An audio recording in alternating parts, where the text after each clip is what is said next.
Muchas gracias. Ahora le damos la palabra al editor Guillermo Rochamo. Bueno, muchas gracias. La verdad es que me siento algo abrumado por la densidad de los comentarios que hemos escuchado. Quisiera empezar con palabras muy breves, repitiendo lo que me dijo hace un par de meses Carlos Calderón Fajardo, colega sociólogo, pero sobre todo novelista, a propósito de cómo viene transcurriendo el centenario de Arguedas.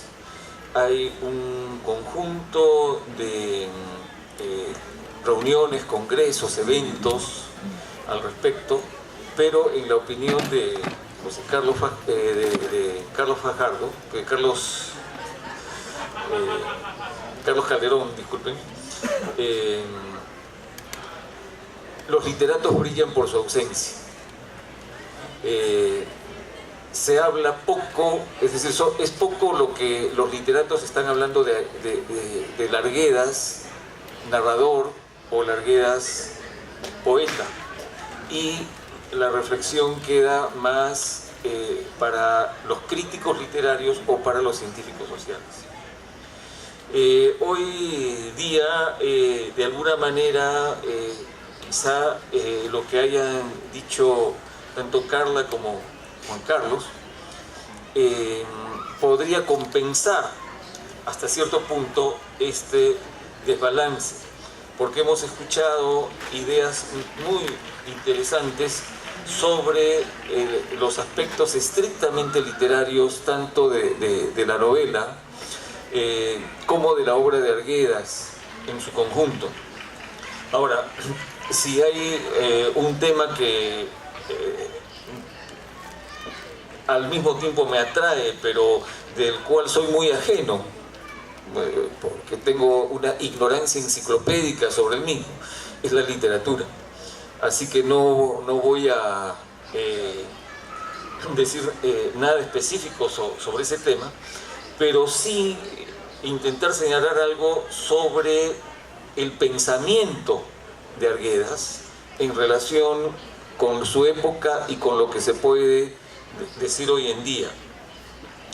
En el artículo que escribí, fue publicado inicialmente en Socialismo y Participación y que está incluido en este libro, puse especial énfasis en señalar cuáles eran las formas de razonamiento que habían en los participantes de la mesa redonda.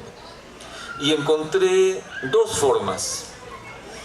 Una, el pensamiento lineal, que tenía varias maneras de manifestarse, pero que en líneas generales coincidía con el eje y la transición que va de lo tradicional a lo moderno. Carla ha aludido a ese tipo de pensamiento cuando habla, por ejemplo, de procesos de secularización o de racionalización. Esa era la forma de pensamiento que estaba, yo diría, en todos los integrantes de la mesa redonda, salvo en Arguedas y en Alberto Escobar. Alberto Escobar planteó una manera de entender el país y la forma como el país aparecía en la novela que rompía con esa linealidad y nos proponía la lectura de un mundo fragmentado, un mundo, llamémosle plural, que existía en varios tiempos simultáneamente. Y Carla ha señalado de manera muy interesante cómo en Arguedas convivían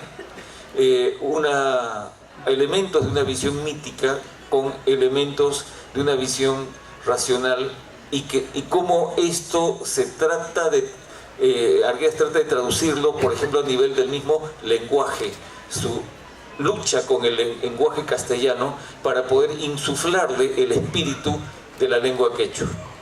Y ahí entonces tenemos algo que hoy en día yo creo que se podría asociar hasta cierto punto con lo que se llama el pensamiento complejo. Ahora, en el pensamiento complejo occidental no hay ningún intento, hasta donde yo sepa, de asociarse con pensamientos míticos ni nada por el estilo. Es simplemente salir de la linealidad de las visiones tradicionales. En Arguedas este romper con la linealidad yo creo que lo encontramos no solamente en sus obras literarias, sino también en sus obras etnológicas. Él es un pionero y un abanderado de lo que después se da en llamar la modernización endógena. Su visión del indígena es la de un personaje que en la medida en que actúe en forma libre, tiene la capacidad de absorber elementos del mundo occidental moderno, pero de absorberlos en sus propios términos y de transformarlo en razón de esa matriz fundamental. Esto yo creo que sigue siendo hoy en día algo que es fundamental para cualquier reflexión política sobre el futuro del país. Siempre ha sido una posición difícil y minoritaria, pero creo que es la más prometedora y que revela la actualidad, la posible actualidad del pensamiento de Arguedas. Al mismo tiempo, Arguedas, en sus distintos trabajos etnológicos, lo que nos mostró fueron dinámicas parciales, dinámicas locales. Y lo que ocurre en todas las sangres, y aquí rescato lo que ha dicho Juan Carlos, es que tenemos un conjunto de fragmentos, creo que esto también lo mencionaba Carla, tenemos un conjunto de fragmentos a los cuales no es posible hacerlos hablar con un solo esquema que nos dé una suerte de solución. Eso era lo que en la mesa redonda se le estaba pidiendo, porque era una época en la cual lo que se tenían eran certezas, o lo que se buscaban eran certezas unívocas, y lo que aparecía y resultaba entonces, como diríamos,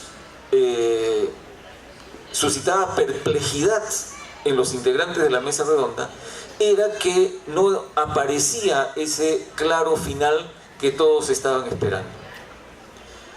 Pero lo que tenemos ahí, en lugar de ese final claro para un pensamiento revolucionario, occidental, etc., era la entremezcla, la trabazón, la confusión y la dificultad que provenía por el encuentro de distintos mundos. Cuando leemos el título Todas las sangres, hoy en día tiende a pensarse como una simple convivencia, una simple y feliz convivencia de la diversidad. Eso no es lo que aparece en la novela. Lo que aparece es el encuentro en el sentido de confrontación y la dificultad de salir con alguna solución escrita de antemano.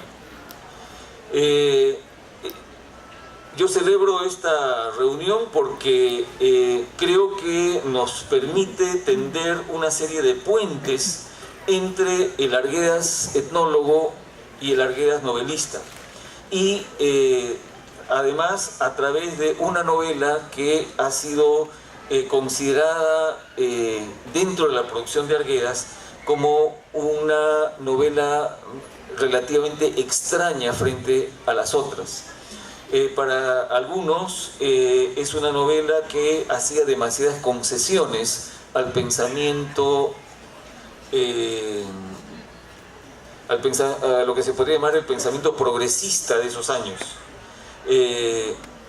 Posiblemente haya sido así hasta cierto punto, pero creo que reducir todas las sangres a esa interpretación sería perder algunos elementos fundamentales que hoy en día han sido destacados.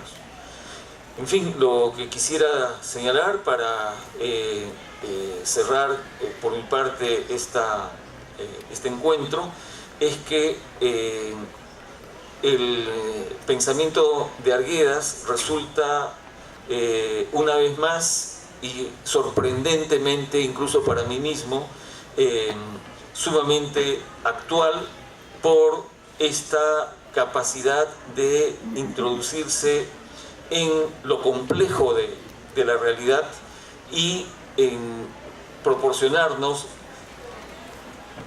ese poliedro del cual hablaba Alberto Escobar, pero que donde Alberto Escobar lo colocaba como un elemento fundamentalmente positivo. Un poliedro que nos da un conjunto de reflejos y que hace que la tarea se nos presente como una tarea felizmente nunca acabada.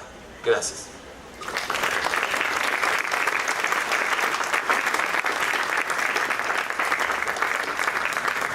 ¿Aló? Sí, muchas gracias. Agradecemos mucho su presencia en la presentación de este libro, que es una coedición del Fondo Editorial de la Universidad Católica y del Instituto de Estudios Peruanos. Y no quisiera dejarlos ir sin comentarles que el Instituto ha lanzado un concurso de ensayos sobre la vida y obra de José María Arguedas. Hay 3 categorías que son antropología, educación y literatura, y está dirigido principalmente a jóvenes. Aquí hay muchos jóvenes en este momento y gracias a los comentaristas y al editor han surgido varias preguntas, varias ideas que podrían ser trabajadas en estos ensayos. Entonces los invito a entrar a la página web del instituto, a buscar la información sobre el concurso y a presentarse. Tienen hasta septiembre para hacerlo. Muchas gracias.